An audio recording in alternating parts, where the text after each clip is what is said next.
Tonight, how young is too young to work? One chamber of commerce thinks the age should be lowered to 13. Violence and vandalism leave some people in Saskatoon feeling unsafe in their own home. It was a disappointing year. And the green and white hope for more green in their pocketbook this season. This is CBC Saskatchewan News.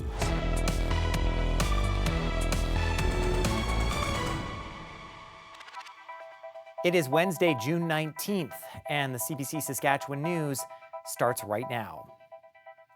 Good evening and thanks for joining us. Should 13-year-olds be allowed to work in the province? The Saskatchewan Chamber of Commerce says yes, but some labor experts say not so fast. Alexander Kwan brings us that story. Should 13-year-olds be allowed to work? That's the question as businesses struggle to find workers and teenagers look for their first jobs. I was 16, so I was a bit older because I waited, but I think it'd be good. I wish I started earlier. I don't really want to work. I have a lot of friends who their parents don't give them allowances or give them a lot of money. So that'd be a way for them to make their own money. The Saskatchewan Chamber of Commerce wants the province to lower the working age from 14 down to 13. The business group is pitching solutions to the labor shortage just in time for the fall election. And while some teenagers might be seeing dollar signs, the proposal is already receiving harsh feedback. I find it very troubling. I'm not sure where this is coming from. For decades now, we've said that children have to be of a certain age to work, and 13 is far too young as far as we're concerned. Critics point to a CBC Go public story about a 14-year-old who was poisoned by a gas-powered pressure washer at work. A workplace safety investigation found the teen should not have been operating the machine and wasn't trained on it. When you get to young people, especially, the power differential between themselves and their supervisor and employer is incredible.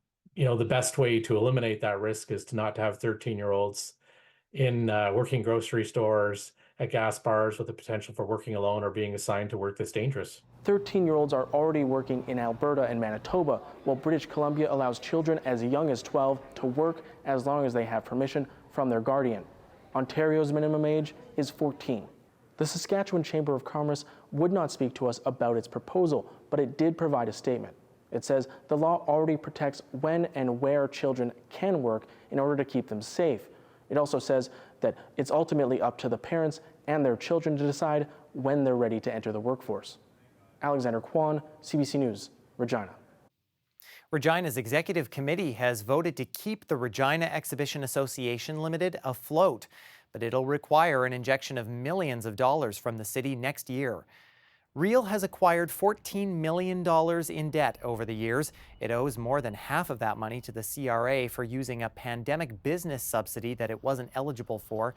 The city is Reel's sole shareholder, so city administration says all of Reel's debt is effectively the city's. It says it should be paid off in order to give Reel a clean start. That means a payment from the city anywhere between $7.1 and $11.1 million. We're moving forward. This isn't about gotcha and what happened in the past. This is about moving forward to make this the best that it can be for the city and the people that live in Regina. The community projects, and our place in the city to lead for entertainment and value to the citizens of Regina. The motion now moves to City Council's next meeting on June 26th, and if it passes, it'll mean a 2% mill rate increase in next year's budget.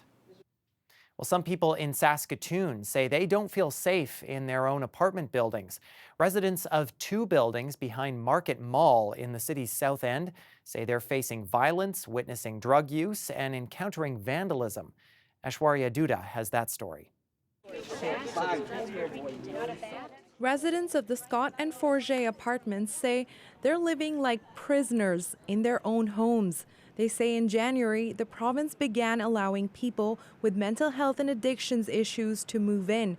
The seniors say that's forced them to form a safety squad to protect themselves. The feces in the elevator can be a real health hazard for us. It was smeared on the buttons in the elevator. Janet Oglestone says it's gotten so bad that smoke from meth comes into her apartment from her neighbor. You wake up in the middle of the night, your eyes are burning, you can't breathe, you have a headache. The NDP's social services critic Mira Conway says there are no supports to help the people with complex needs and alleges there are visitors living in the units that aren't supposed to be there. Conway says the province is sending people with complex needs to the building because of a lack of housing and increasing homelessness. Supportive housing is very important for hard to house complex needs individuals. You can't just stick them into housing and expect them to be successful. They need supports wrapped around them for that to be successful, particularly if you're going to house them with vulnerable seniors. And this isn't the first time this has reportedly happened in apartment buildings in Saskatchewan. Residents of a building in Moose Jaw came to the legislature in November to complain about people with complex needs who had moved in. In a statement, the Saskatchewan Housing Corporation says it's working to address the concerns raised by tenants in Saskatoon by adding more security and cameras. But seniors who've been living there for decades say it's not enough. To the Saskatchewan government, I'd say, you better start looking at what you're doing to the seniors in the province, because this is just not right. It's not right. And you better look at your policies on homelessness. Aishwarya Duda, CBC News, Saskatoon. An energy project almost 2 years in the works has been unveiled at a major water treatment plant in our province. $4 million worth of solar panels are now installed at the Buffalo Pound Water Treatment Plant northeast of Moose Jaw. It provides drinking water to customers in Moose Jaw, Regina, and surrounding communities. The panels will be used to power the plant's administration building. It's expected to cut energy consumption by about 10%. It's a contained grid, so everything that we generate will be used by us. Our power requirements are so high because we have to pump water up the hill to the plant, to the Regina and Moose Jaw, that we use so much power that we'll never have excess power to give back to the grid. So we basically operate as an island, and that works for us. Johnson estimates the project will save the plant about $250,000 a year on its power bill. That means a payback on the panels within the next 15 years. Canada's second largest airline is cancelling flights and parking its planes in anticipation of a strike. WestJet says it will cancel 40 flights by the end of today, affecting about 6,500 passengers. The airline's maintenance engineers and other technical workers can walk off the job tomorrow evening. The job action is canceling flights in Saskatchewan, including a Calgary to Saskatoon flight tonight and a late flight tonight from Calgary to Regina. A flight early tomorrow morning from Saskatoon to Calgary is also canceled, as is an early morning flight tomorrow from Regina to Toronto. The Saskatchewan Ruff Riders presented their annual financial report last night, and the Green and White saw less green last season after hosting the Grey Cup the year before. Adam Hunter has the details. Ruff Riders President and CEO Craig Reynolds says last year's tough season is leading to lost revenue. Back-to-back 6 and 12 records have been a drop in ticket sales, almost $2 million less last season compared to the year before. I think it was reflective of what last year was. It was a disappointing year on the field, and as a result, we didn't have overly strong financials. So I think when we look at the financials from our perspective, there's a few things that we look to. First and foremost is how strong is the balance sheet overall, and we feel that's still in really good position. The club saw fundraising and sponsorships also decline from the previous year. The sponsorship drop is due to one-time Grey Cup funding from companies when the team hosted the championship game in 2022.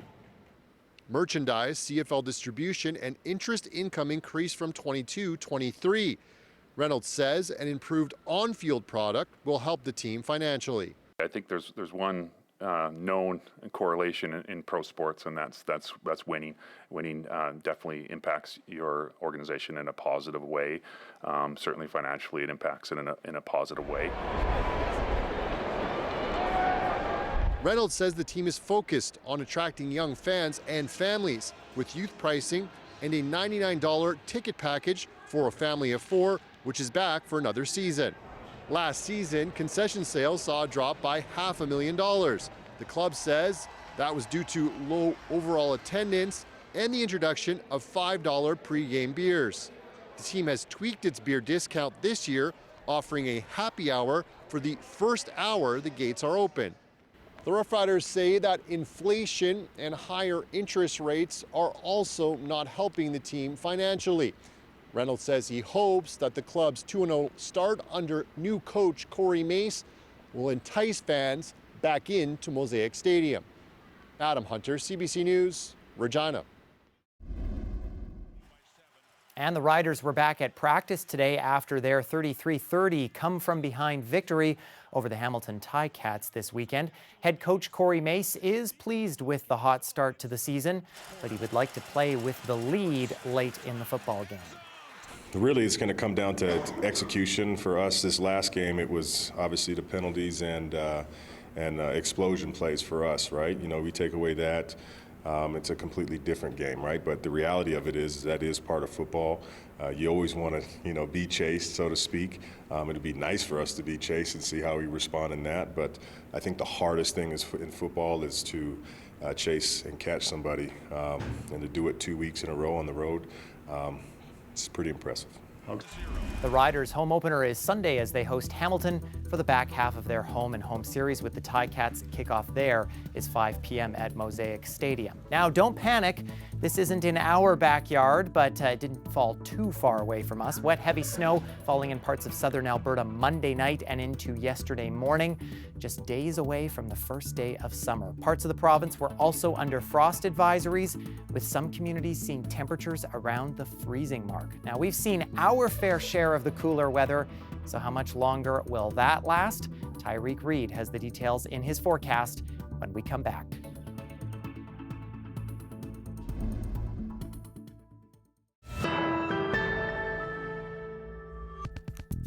Welcome back. A stifling heat dome remains settled over central and eastern Canada, with heat warnings in effect from Ontario to Newfoundland. Parts of Atlantic Canada will see temperatures climb into the high 30s, with the humidex making it feel as high as the mid-40s. Similar conditions will be felt for another day in Ontario and much of western Quebec. Windsor in southwestern Ontario is near the center of the dome and will likely see a 7-day stretch of extreme heat.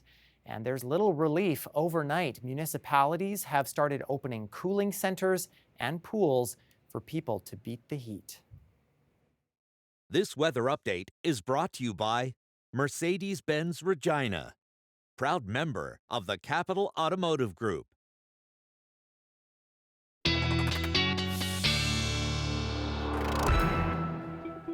And weather specialist Tyreek Reed joining us now for a look at our forecast. There is a part of me, Ty, that kind of wishes we were seeing the heat like they are out there. Maybe not to that extent, but this is now the third or fourth consecutive day I've had to go outside with a rain jacket. Yeah, no, exactly, Ethan. No heat, lots of rain. I think it might be better depending on who you are. I prefer the rain. But yeah, lots of rain, especially here in Regina, which is actually no surprise. June does tend to be the month where we get the most rain in Regina. So usually we get around 70 millimeters of rain this month. So far, we're seeing around 57 millimeters of rain as of yesterday. And of course, this doesn't account for the rainfall that we got earlier today and the rainfall that we're going to get later on this week. So these numbers will go up eventually. So, we're still tracking that system of precipitation in the southeast. That's where we saw that rainfall today in Regina.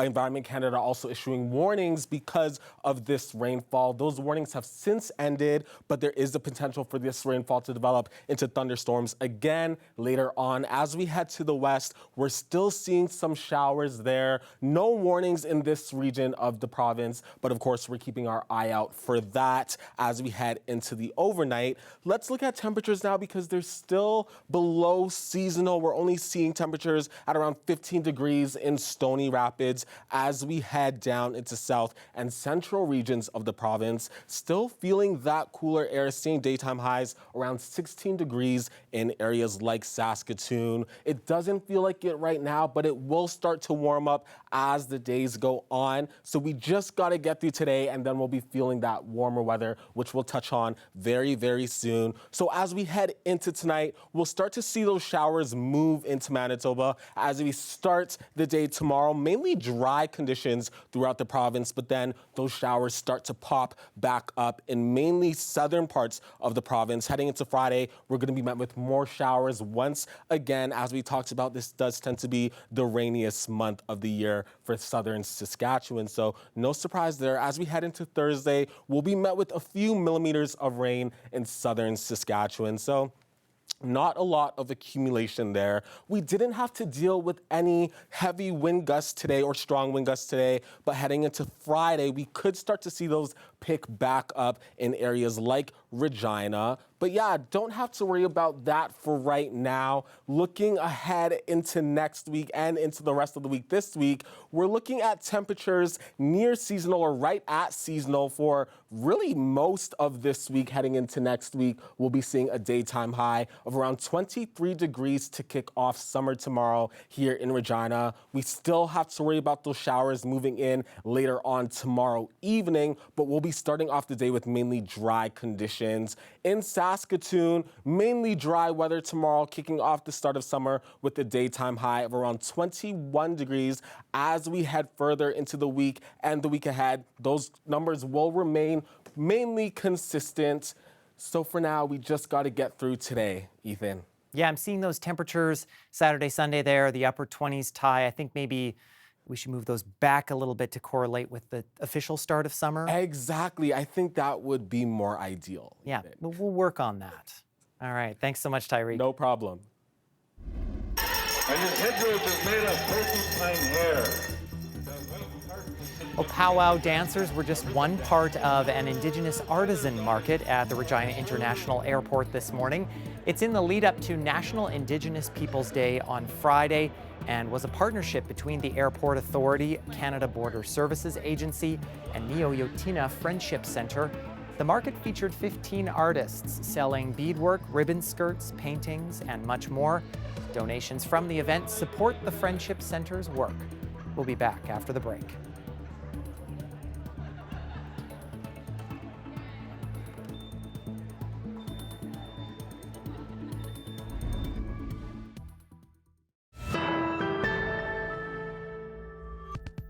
The Stanley Cup Final is headed back to Edmonton. The Edmonton Oilers defeated the Florida Panthers last night, and the series now stands at 3-2 for the Panthers.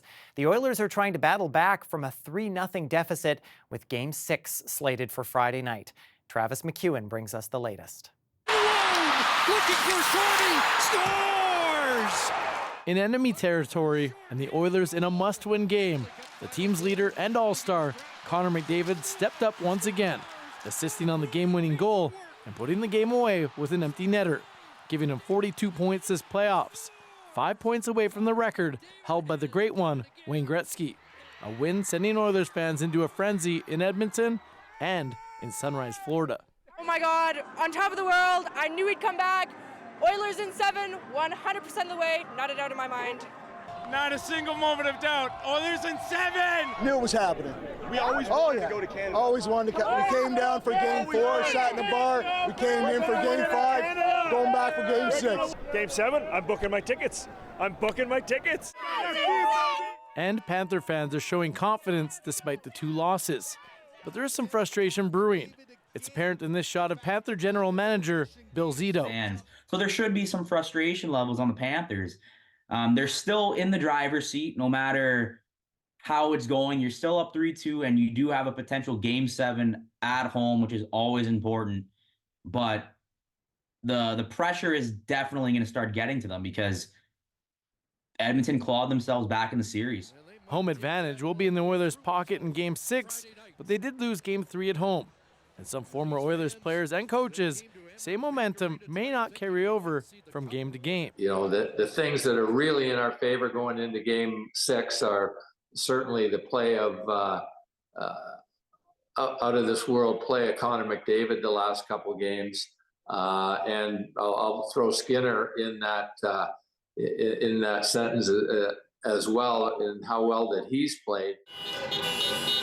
Fans are expected to flood the Ice District once again for what will likely be a ruckus Friday night. Travis McEwen, CBC News, Edmonton. And some sad news from the sports world. Baseball legend Willie Mays has died at the age of 93. There's a long drive, way back in center field, way back, it is. That's Mays making the amazing over-the-shoulder grab known as the catch, probably the most iconic play in baseball. Called the Say Hey Kid, Mays is widely thought of as the greatest player in baseball history. He won the league's MVP award twice and won the World Series with the then New York Giants in 1954. In 2018, the award was renamed the Willie Mays World Series MVP Award. At 93, Mays was baseball's oldest living Hall of Famer.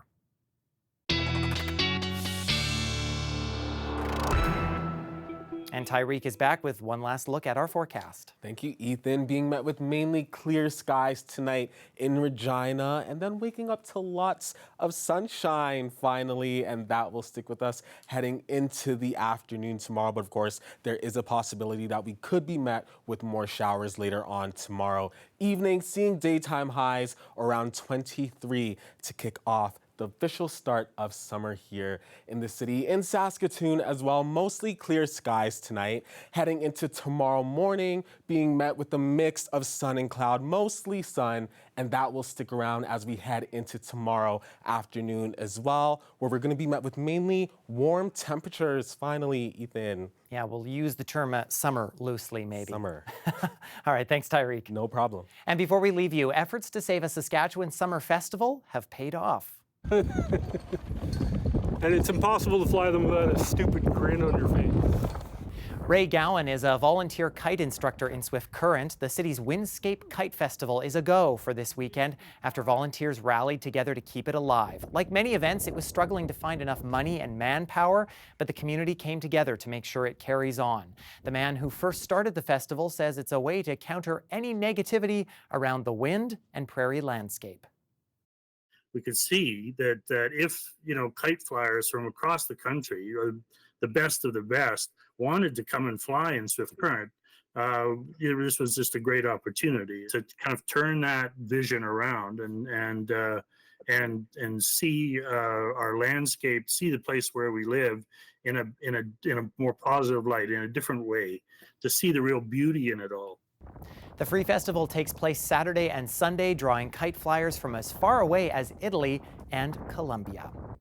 And that is it for us tonight. For news anytime, you can head to cbc.ca/Sask, head to our YouTube channel, or download the CBC News app. Thanks so much for watching. Have a great night.